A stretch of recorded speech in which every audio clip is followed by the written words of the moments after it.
we're starting to see President Donald Trump's immigration policies go into effect. Officials tell CNN that the U.S. military is sending thousands of additional troops to the southern U.S. border. This comes just 2 days after President Trump ordered the military to step up its presence there. About 2,200 active duty forces are already at the border as part of Joint Task Force North. They're mostly performing support roles for Customs and Border Patrol.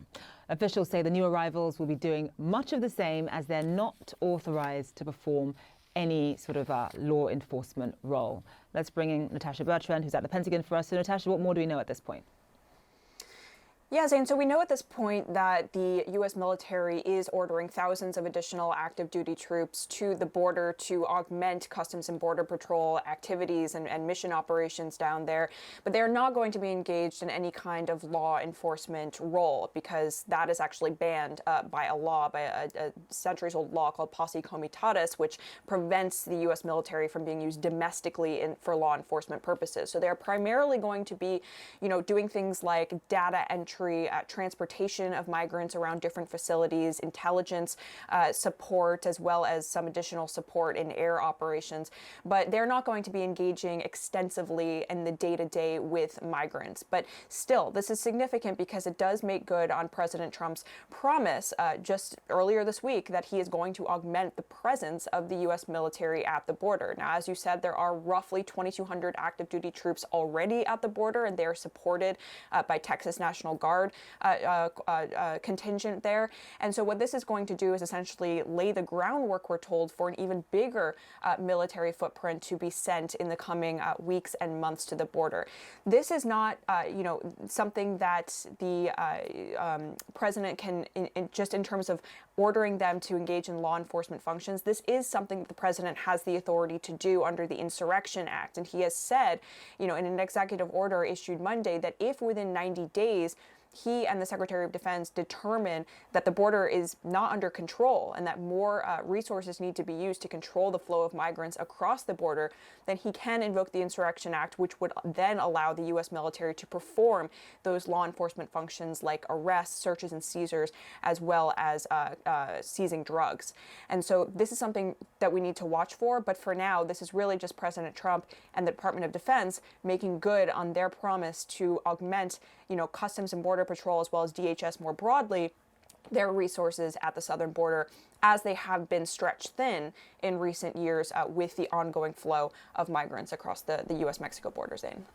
All right, Natasha Bertrand Life for us there. Thank you so much. All right, Donald Trump's new border czar says that deportation operations have actually already begun. Tom Herman told Fox News earlier that ICE agents arrested 308 serious criminals in the past 24 hours. The president says that ICE agents can now make arrests at churches and at schools, which were previously considered off limits because they are sensitive places. Julius Vargas Jones joins us live now from the U.S.-Mexican border in California, which is, of course, ground zero for the immigration battle. So, Julia, just the fact that these raids, this rounding up of undocumented immigrants, these arrests have actually already begun. Just talk us through what the reaction is where you are, especially because California is a sanctuary state.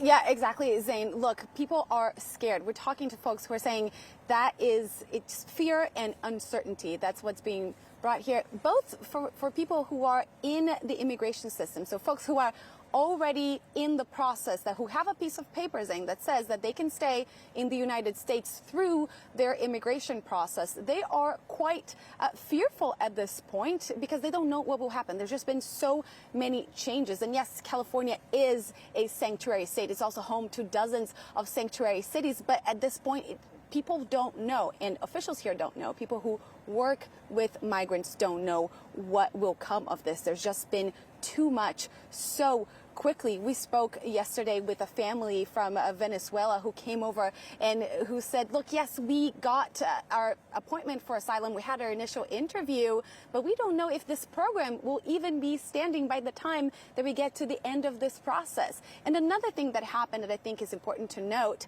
is that these organizations along here, the southern border in California, who have been working in partnership with federal authorities like Catholic Charities, which we visited yesterday, and we spoke with the CEO, who told us, look, they're saying they're not going to release migrants to our care any longer. So it raises a lot of questions of what will happen to these people. He said to us they've since 2021, once the Remain in Mexico policy was lifted and migrants started to be able to stay in the United States while they waited for their date in court, they have been key to helping about 400,000 people to get on their way in the United States to make it to their date in court.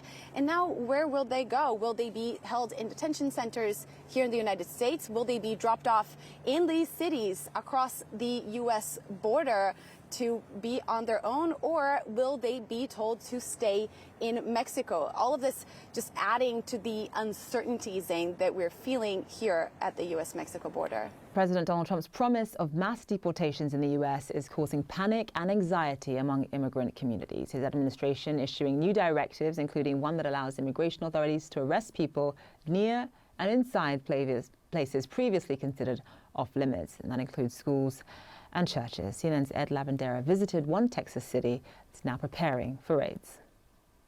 Good morning, Cactus Elementary! Every school day at Cactus Elementary starts like this. Moments of patriotism and reflection with a high-energy dose of inspiration from Principal T.J. Funderburg. You do that every morning? Yes, sir. When I looked out on the student body this morning, I mean, it's quite something to think that we're in the Texas Panhandle, and that's what your student body looks like. It's always very eye-opening to people that come here. We've got 13, 14 different languages, all these different cultures represented. And yeah, we're up here in the heart of the Texas Panhandle. Everybody think it'd be farm and ranching country and kids in cowboy hats, and we've got just about a little bit of everything. The population in Cactus, Texas is about 3,000 people, but the diversity is staggering. There's an African restaurant, safari restaurant and halal meat. There's an Asian grocery store. There's a Mexican butcher shop. There's a Guatemalan grocery. There's also an Islamic center. What draws so many immigrants and migrants here to a community like this is the work, and it is brutal, back-breaking work. There is a meat processing plant that runs 24 hours a day. There are dairy farms that run nonstop. These are the kinds of jobs that the United States economy and food supply rely on every day. It's also the kind of work that only immigrants, by and large, are willing to do. There are towns like Cactus, Texas, all over the country. And with President Donald Trump promising to carry out mass deportations, a sense of fear and uncertainty looms over these streets. What are you hearing specifically from people? They're scared. They don't know if they're gonna be able to stay here. You know, a lot of them have been here for decades. They've built their lives here, their kids are here, you know, everyone they know is here. Elizabeth Oliveros grew up in Cactus, the daughter of immigrants who became citizens and earned their living working in the city's meat processing plant.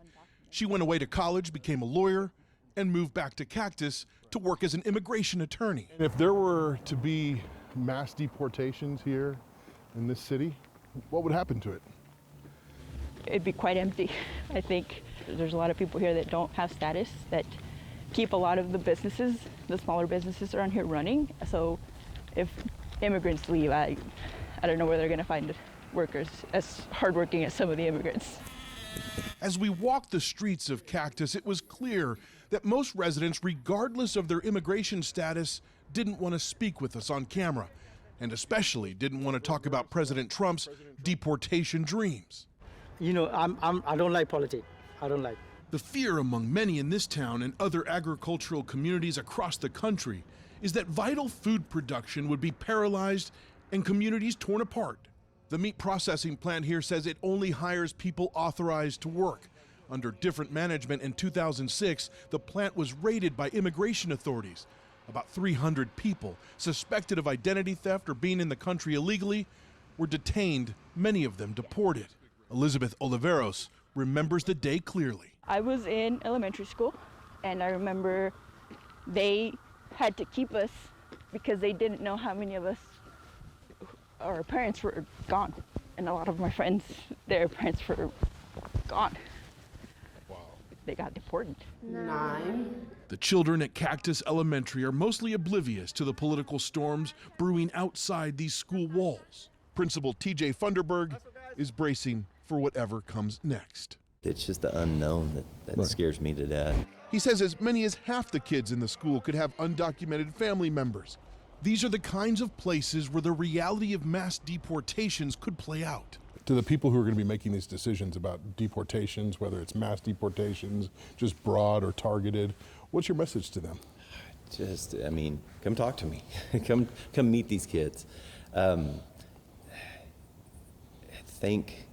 know there has to be rules, there has to be checks, there has to be balances, but it can't just be paper. This community of people that have come together, that are here now from all these different countries, all these different places, we can do amazing things